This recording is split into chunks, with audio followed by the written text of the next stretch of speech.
بسم الله الرحمن الرحيم. تتقدم قبيلة الحازم في منطقة الجوف بتقديم هذا الإهداء إلى قناة قبيلة الرولة وأهل العلي عموما. وأنا أوصي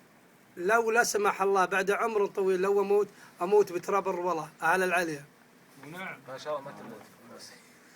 يقول هذه القصيدة بالأخ نايف محمد المرعض الرويلي. يقول قلت الجوف ولا لا أحبرق المخايل، كان يبشرني بغيث الجزالة، وهليت فيه هل بالخاف قسيل، وساق الحياة في كل عرق الحالة، ومن خاطري فزن مثل ضمر الخيل اللي لا فزت سابق ضلاله، وقلت الجوف وهب عذب التفاصيل من حبها مثلي رست في خياله، برمالها ياما قضيت التعاليل، وهي عشقي اللي عنه ماني بداله، اللي غلاها مهجتي له مداهيل، طول العمر ما جاء مكان بداله، دار الرخاء والجود ودار الرجاجيل، من حل فيها طاب حظه وفاله، صفحة بياض ما عليها مداخيل، ما كتبت بزاج الرخاء والسهالة،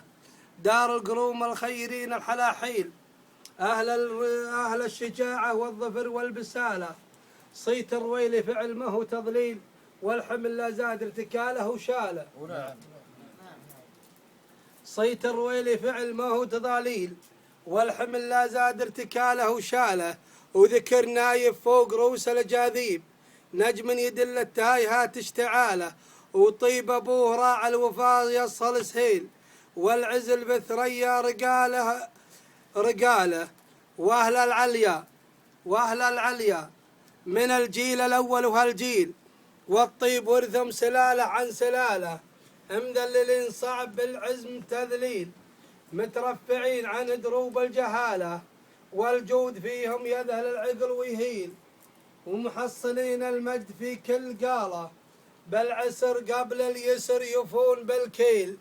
ورجالهم يلقى السعد من عناله، والضيف يلقى قبل بن فناجيل، بحجاج من ضاف الهنا والدلاله، وفزعاتهم ما هي مصالح وتمثيل، عز الله والله صدق،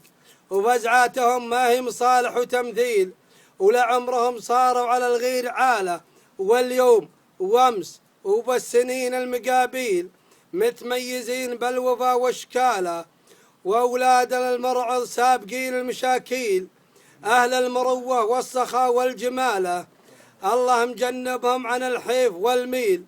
والجور الظلم للسبيل العداله، والله لمن يخلص يسوق التساهيل،